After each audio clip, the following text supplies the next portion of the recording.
Once you're on the project, what is the kind of process? I basically do a breakdown. I go through the script, I break down everything. I break down the cast, the locations, any kind of vehicles, animals, props, art department, anything specific, any heavy post. And I just look at it all as these different elements, and then I sit down and I go through it all with the director and like, okay, casting, you know, how do we want to approach this? Which casting director do we want? Do we have anyone in mind? Who would be our dream cast? And then I work out what the budget is needed from that by looking at how many people there are, what we can afford to pay them, how many locations there are, what's a realistic amount to sort of attribute to each of those.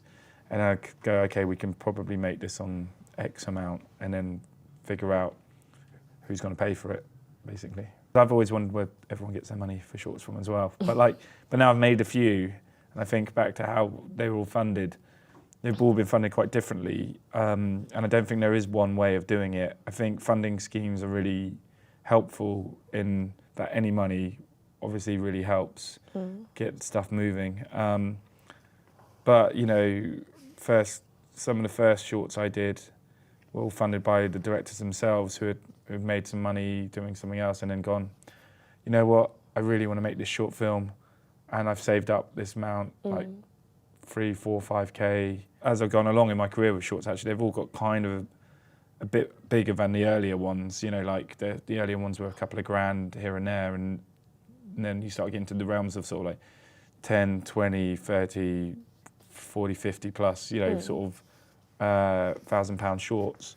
And when you're in that realm, you know, it's difficult. There's very few avenues, I think, where you're going to find that kind of money.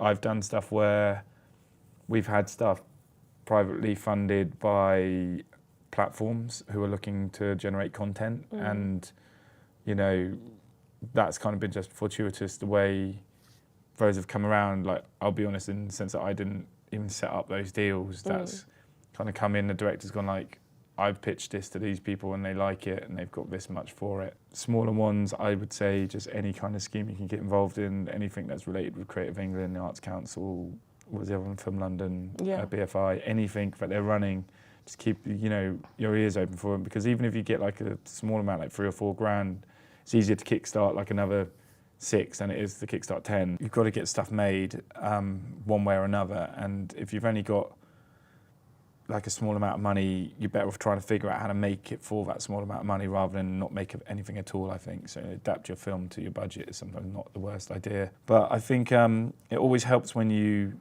pay people something. When you're on such feeble amounts of money, don't get all hierarchical about it and be like, okay, the DOP, we can be on like £100 and the runners can be on £50 and stuff. Anyone who's involved at the lowest levels right through to your HODs, just everyone gets the same amount, and then there's no arguments because no one's really doing it for the money. What's really helpful with short filmmakers is, because usually there is a limited budget, is if they've actually prepared to do a bit of groundwork and, you know, watch people in other short films, or, you know, see the actors on TV that they like. So at least they've got a list of the types of people and the performers that they are interested in.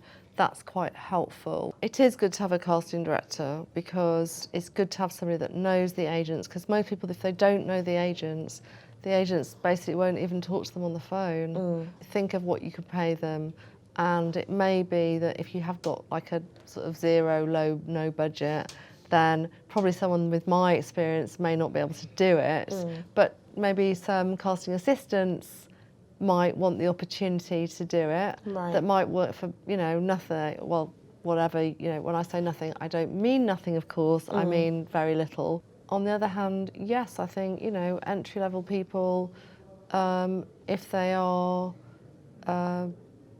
switched on, they can, you know, get their friends to be in it or go to kind of drama colleges, sixth form drama colleges, depending on the age group they're looking at, and, you know, start sifting through people themselves, and maybe just have a casting director as an advisory capacity. Say, I found these people, what do you think of these? Right. It's very rare that you actually get to do exactly what you want in a commercial or a professional job, which is why we all love music videos and short films, because you get a chance to be a lot more creative. Often things don't always have to make sense. Sometimes continuity doesn't even matter.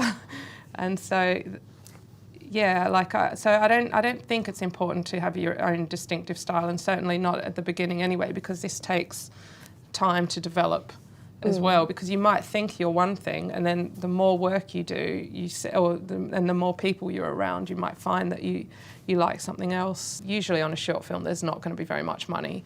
So you're trying to find a location that serves the script as closely as possible, so that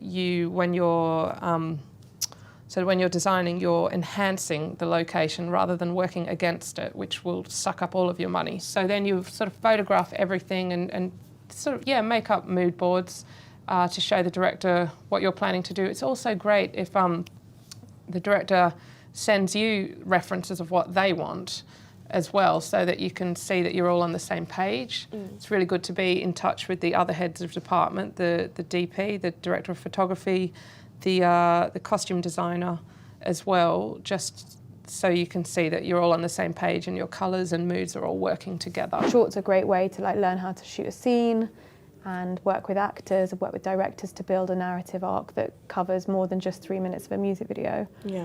The other thing that's great is then you get to meet other directors, and you need to build a reel to show your work to other people. There's a lot of support out there for short filmmakers. Even if it's just rental houses agreeing to lend you a camera over the weekend, people are generally really happy to help. So if you want to try something new or try a new camera, that's a brilliant place to do it. It's quite difficult to try and experiment on TV drama where you've got a very tight schedule and you have many pages to shoot a day. You can't say, I've heard of this lens, can I try it out? It's just not going to happen. So shorts are really good for that. The usual challenge is finding good crew who are going to work for you for either for free or for a very small rate. And even though usually people are amenable to it, there's an understanding in the industry that if somebody gets a paid job or a commercial, they'll just leave. So you might be all ready to shoot a short and your gaffer calls you up at 11 o'clock the night before and go, I'm really sorry, I'm not coming tomorrow, I've got a commercial. And then you have to you either end up doing it yourself or you find somebody at last minute. So that's a very common problem in shorts, that your crew that you think you have are not the crew that you get. Often on shorts, or less so on shorts, but sometimes people will say, we'll just get a spark, or just get this runner to help you do the lighting. But actually what that means is that you'll end up doing it yourself, and you won't necessarily have enough time to talk to the director or to think about what you're trying to do creatively. Everyone should have a camera. You need the ability to take stills, and you need the ability to do some video, even if it's on your phone, so that you can plan shots or do a video test of something, or you've seen a location, you need to take photos of it. If you can afford a nice camera, a small one that means that you can shoot your own thing, put stuff online and show people your work, that's always going to be great. And if it means that you can spend a weekend shooting with your mates and make a little film, that's also great. Having said that, don't let it put you off, because people will lend you cameras if you can work around their times, or you can get it on a weekend and you're happy to take whatever's on the shelf and you're not going to be precious about the fact that you need an Alexa or you need a Red, then people will lend you stuff. So I think don't be afraid to ask to borrow. I'm literally just get the rushes in, get them synced, watch them, put them into bins as per the scenes, or just whatever logical arrangement makes sense for you to lay out your clips. Sometimes I might have them laid out in a timeline, sometimes I might have them in a bin. It just kind of depends on it just kind of depends on the story really, and how, when you're doing that stuff up front and organising a project, you're actually starting to build the edit in your head. What do you feel is key direction and guidance that you can get from a director when cutting a film? To be honest, it's kind of, it's almost like having bumpers up at bowling or something. It's just like little things. It's not a huge thing. You put something together, you feel it, and the director should just be there to bump you. We don't need to linger that much on there, or that's not what. It's just that other set of eyes that you both end up kind of doing the same job. I mean, it's obviously going to depend, and you do things for one director that they love, and then you might do a similar thing for another director and they think that doesn't work. But then that just comes into figuring out what's right for each project. And so you have to be friends, and you have to be a bit of a psychologist for them, and all that kind of A lot of stuff. people say that. Yeah, you really do, because you're trying to justify every little decision you make. It's kind of easier to say what you're not, or what you're not looking for, I think. And they're sort of the EastEnders school of filmmaking, in the sense that you've got a drama that could be well acted, it could be well written, it could look fine, a family drama, but it could be a soap opera that you're watching on TV, and that's fine. But I think when you're programming a festival, you kind of want something beyond that. As a filmmaker, you should be being a little, sort of more sort of honest in trying to create something that you're excited about, rather than trying to make something that you think will tick the sort of technical boxes. Oh, that's well shot or well lit, or this is, I don't know. It's difficult to explain, but hopefully it makes some sort of sense. Yeah. It can only be good for the film if it's got a festival life and an online life. Obviously at a festival you've got a much smaller audience. With the two festivals I work for, average cinema, is anything from sort of 90 to 120 people per screening. But you've got that interaction with those people that are there. You can see how they react to your film, and you can see it on the big screen, and then you can meet those people outside afterwards. And film festivals are still good, for the whole sort of face-to-face networking thing as well. I think if you start sending a film out and not one single festival accepts it, which obviously does happen, you kind of have to have a bit of a rethink.